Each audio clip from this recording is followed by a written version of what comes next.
আজ নিয়ে এসেছি মাই ডিমন মুভি এপিসোড 2। যারা যারা প্রথম এপিসোড দেখেননি তারা ডিসক্রিপশন বক্সে লিংক দেওয়া আছে, গিয়ে দেখে আসতে পারেন। বেশি কথা না বলে আজকের এক্সপ্লেনটি শুরু করা যাক।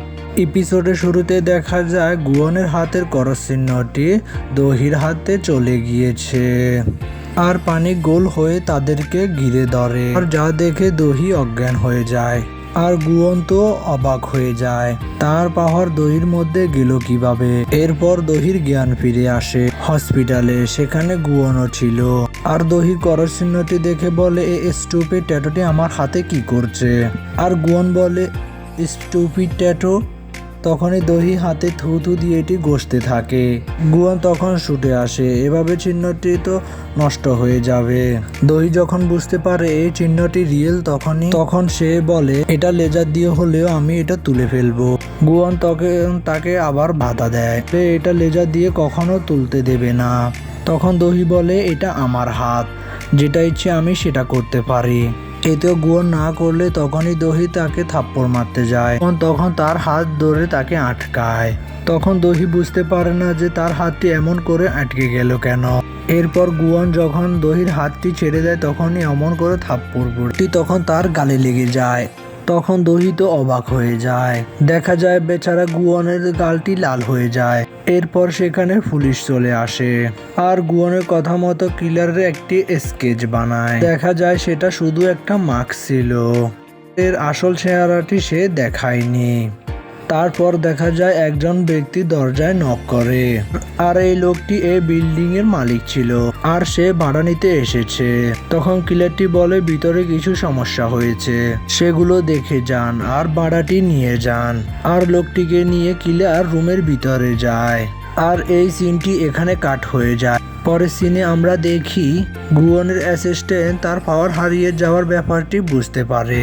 সে চেক করার জন্য গুয়নের উপর পানি ফেলে দেয়। পাওয়ার না থাকায় গুয়ন তখন ভিজে যায়। তখন গুয়ন তার সেক্রেটারিকে সবকিছু বুঝিয়ে বলে আর দহির ব্যাপারে ইনফরমেশন জোগাড় করতে বলে। এদিকে দেখা যায় সেই দিন ডিলে টাইম শেষ হওয়ার দিন ছিল। তখন গুয়ন ভাবে পাওয়ার না থাকলে তো সে পারবে, কারণ সে একজন ডিমন, সে তো অনেক বছর ধরে এসব করে আসছে। তাই গুয়ন পাওয়ার না থাকা সত্ত্বেও সেখানে যায়, কিন্তু সেখানে গিয়ে উল্টো মার খেয়ে বের হয়। সে যাওয়ার সময় বলে যায় আজকের মধ্যে সে তার ডিলটি কমপ্লিট করবে, সে করে যাবে। এরপর আমরা ম্যাডাম জোয়ের সাথে দহিকে দেখতে পাই। এখানে দহি তার সাথে ঘটে যাওয়া ঘটনাগুলো এবং কিলারের কথা ম্যাডাম জোকে বলে। ঠিক তখনই সেখানে শেখুন চলে আসে আর শেখুন ম্যাডাম জোয়ের কোম্পানিতে চাকরি করে। তখন সে তাকে ইম্পর্টেন্ট ফাইলটি দিতে এসেছে। এরপর দহি বলে, আমি চলে যাচ্ছি, আমার কিছু কাজ রয়েছে। শেখুন বলে, আমি ওইদিকে যাচ্ছি, আমি তোমাকে ড্রপ করে দেব।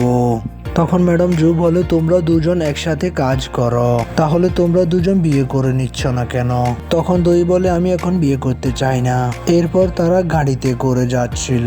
সেখানে দহি সেক্রেটারিকে দেখে শেখুনের ভালো লাগে না, কারণ শেখুন দহিকে পছন্দ করে আর তার সাথে কিছুটা সময় কাটাতে চাইছিল। এরপরে সিনে আমরা গুয়নকে দেখি, বই পড়ে জানতে চাচ্ছিল তার পাওয়ার অর্থাৎ চিহ্নটি কিভাবে আনা যায়, কিন্তু সে তখন কোনো উপায় খুঁজে পায় না বইতে। এরপর তার সেক্রেটারি তাকে দহির সম্পর্কে সকল ইনফরমেশন দেয়। এদিকে দহি জানতে পারে তার কোম্পানির নামে নেগেটিভ কথা কে লিখছিল, আর তখন সে ওই মেয়েটির কাছে আসে আর তার নাম ছিল সুয়ন, যে কোম্পানির সম্পর্কে নেগেটিভ কথা লিখছিল। এরপর দহি সুয়নকে তার বয়ফ্রেন্ডের সাথে ছবি তোলার কিছু ফটো তাকে দেখায় আর বলে, এই ছবিগুলো যদি মিডিয়া এবং ম্যাডাম জোয়ের কাছে দেখতে না চাও তবে তুমি জানো তোমাকে কি করতে হবে। এরপর গুয়ন তখন দহিকে কল করে আর তার সাথে দেখা করতে বলে। এরপর তারা যখন দেখা করে তখন দহি গুয়নকে আবার দূর থেকে দেখতে থাকে। দহি অলরেডি গুয়নের প্রেমে পড়ে গেছে।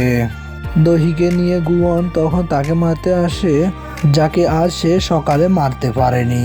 তখন দহির হাত ধরে বন্দুক ছাড়াই গুলি মারে আর লোকটি মারাও যায়।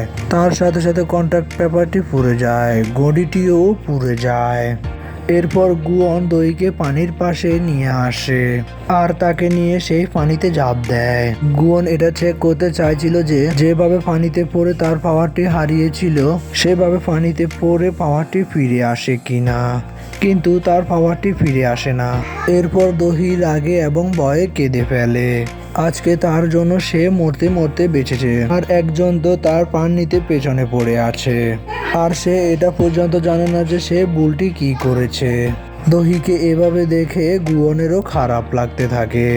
এরপর দহি যখন রাস্তায় গাড়ির জন্য দাঁড়িয়ে থাকে তখন সে একটি নিউজ দেখতে পায়, যেখানে সে দেখে মেয়েটি দহির কোম্পানির নামে খারাপ কথা লিখেছিল সে মেয়েটিকেও কেউ মেরে ফেলেছিল।